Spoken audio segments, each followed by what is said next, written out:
এক নম্বর হচ্ছে সূচনা। পরিবেশ হচ্ছে আমাদের অস্তিত্বের প্রধান উপাদান, তবে পরিবেশ দূষণ, বৃক্ষচ্ছেদন এবং প্রাকৃতিক সম্পদের অপব্যবহার আমাদের জীবনধারাকে হুমকির মুখে যেন ঠেলে দিয়েছে। এই অবস্থায় পরিবেশ রক্ষার জন্য ছাত্রছাত্রীদের ভূমিকা অত্যন্ত গুরুত্বপূর্ণ। 2 নম্বর পয়েন্ট, জ্ঞান অর্জন ও প্রচার। পরিবেশ সম্পর্কে সচেতন হতে ছাত্রদের প্রথমে এর প্রভাব ও গুরুত্ব সম্পর্কে জ্ঞান অর্জন করতে হবে এবং তা পরিবার ও সমাজে প্রচার করতে হবে। ছাত্র সমাজ যদি নিজে আগে জ্ঞান অর্জন সঠিকভাবে না করতে পারে, তাহলে তারা কখনোই সঠিকভাবে তার প্রচার করতে পারবে না। 3, বৃক্ষরোপণ। বৃক্ষরোপণ কর্মসূচি আয়োজন করে ছাত্ররা পরিবেশের সবুজায়নে বড় ভূমিকা রাখতে পারে।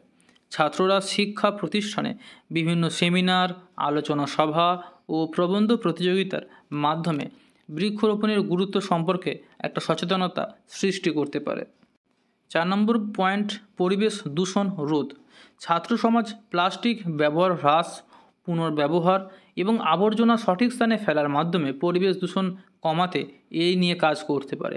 তাদের উদ্যম, তাদের উদ্যোগ, তাদের দৃষ্টিভঙ্গি ভবিষ্যতের পৃথিবীকে দূষণমুক্ত করতে পারে। এই প্রচেষ্টায় সফল হলে একটি সুস্থ, সবুজ ও নিরাপদ পরিবেশ নিশ্চিত করা সম্ভব।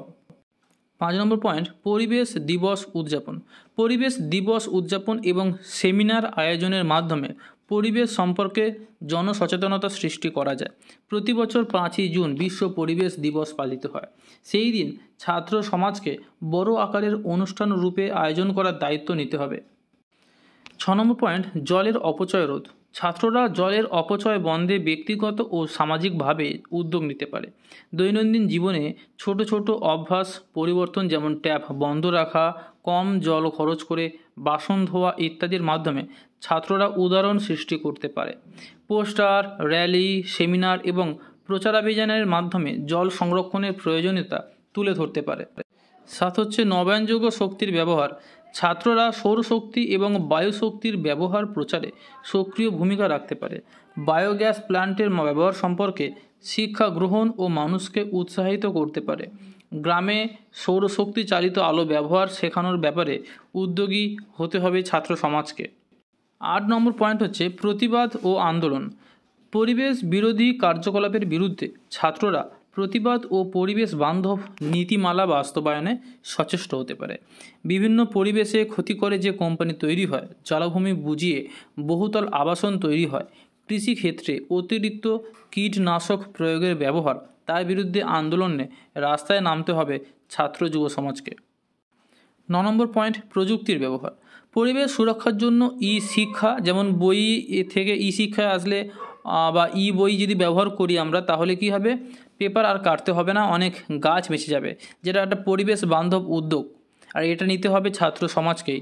এছাড়া সোলার গাড়ি, বৈদ্যুতিক গাড়ির ব্যবহার বাড়ানোর প্রচারে এগিয়ে আসা দরকার।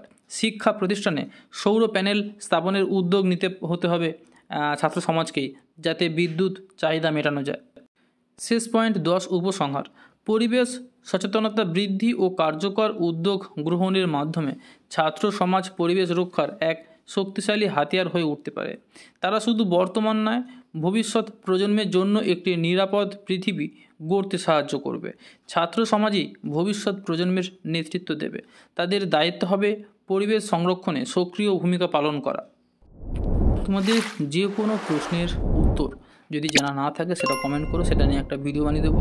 স্কুলের, কলেজের বিভিন্ন প্রজেক্ট যেগুলো তোমরা জানা নেই সেগুলো নিয়ে আমাকে কমেন্ট করো, সেটা নিয়েও একটা ভিডিও বানিয়ে দেবো। সাবস্ক্রাইব করে রাখো পরের ভিডিও দেখার জন্য। দেখা হচ্ছে পরের ভিডিওতে।